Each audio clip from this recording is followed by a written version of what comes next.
10वीं का रिजल्ट आया तो जो मेरिट में आए थे उनके घर पर मिठाइयाँ बंटी होंगी, उनका स्वागत किया होगा, मालाएं पहनाई गई होंगी, लेकिन उनसे तो किसी ने कुछ नहीं पूछा होगा जो महज कुछ नंबरों से मेरिट में आने से पीछे रह गए, जो कुछ महज नंबरों से फर्स्ट डिवीज़न से पास होने में पीछे रह गए। कुछ ऐसे भी थे जिनकी उम्मीद थी उतने मार्क्स भी नहीं आए। क्या कोई उन स्टूडेंट से पूछता है? क्या कोई उनको सपोर्ट करता है? क्या कोई उनका भी स्वागत सत्कार करता है कि जितने भी आए बहुत अच्छे आए? नहीं, ये एक ऐसा कल्चर बन चुका है जहाँ 10वीं और 12वीं में जब स्टूडेंट टॉप करते हैं, टॉप की कैटेगरी हमेशा ही टॉप होती है और फिर उन टॉप को हमेशा टॉप में रखा जाता है, इसलिए उनसे कोई नहीं पूछता है जो कहीं ना कहीं पिछड़ जाते हैं। फिर ऐसे छात्र जो तनाव की स्थिति में जब सोशल मीडिया प्लेटफॉर्म पर खबरें देखते हैं, जब फोटोज़ देखते हैं और उसके बाद वो स्ट्रेस में चले जाते हैं।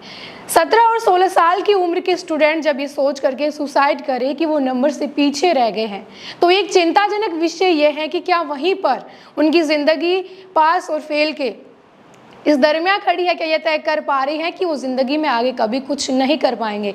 नहीं ना, क्योंकि 10वीं का एक रिजल्ट जहाँ पर 53% बनते हैं, आपकी ज़िंदगी वहाँ पर खड़े खड़े आप तय नहीं कर सकते कि आप आने वाले समय में कुछ नहीं कर पाएंगे। अगर किसी के 95% बनते हैं तो वो तय ये नहीं कर पाते कि आप आने वाले समय में कुछ बड़ा ही बनेंगे। ये पहले से कुछ भी फिक्स नहीं होता। 10वीं और 12वीं का रिजल्ट आपका ये एक ऐसा प्रोसेस होता है जहाँ आपकी लर्निंग स्किल बढ़ती है, आप डिसिप्लिन सीखते हैं, लेकिन आपके परिणाम ये नहीं बताएंगे कि आप जीवन में पीछे ही रह जाएंगे। ऐसी एक दुखद घटना सामने आई कोटा से और एक डूंगरपुर से, जहां कोटा में 17 साल के एक स्टूडेंट ने ये सुसाइड कर लिया क्योंकि 53% बने थे और उम्मीद उससे ज़्यादा की थी। अपने दोस्तों से मिला, बात की, बेकरी शॉप पर काम भी करता था, ट्रेन की आगे कूद करके उसने जान दे दी। इसके बाद घर वाले परेशान हैं क्योंकि बेटे को कोई और तनाव नहीं था, सिर्फ टेंशन थी तो अपने रिजल्ट की।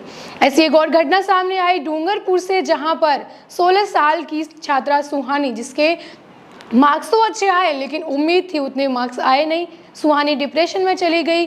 अब घर वाले सुहानी की सुसाइड के पीछे की भी यही वजह बता रहे हैं कि जितने नंबर उसको चाहिए उतने मिले नहीं तो उसने सुसाइड कर लिया। रात को 11 बजे घर वालों को पता नहीं चला, कमरे में पंखे से फंदे पर लटक करके सुहानी ने अपनी जान दे दी। अब आप कल्पना कीजिए, एक 16 साल का और एक 17 साल का स्टूडेंट जिस स्थिति में वो होते हैं, वो अपनी जान इसलिए गंवा देते हैं कि वो कुछ नहीं कर पाए। ये चिंताजनक विषय है क्योंकि कोटा में पिछली बार के आंकड़े अगर हम देखें तो वहाँ पर नीट, जेई और आईआईटी की प्रिपरेशन करने वाले ऐसे कई स्टूडेंट जो है इस तरह की कदम उठाते हैं जो कि नहीं उठाने चाहिए, जो दूर दराज से आते हैं, यहाँ पर पढ़ाई करते हैं, सुसाइड जैसी चीज़ों को जब वो सोचते हैं, क्या वो यही कि हम पिछड़ गए हैं?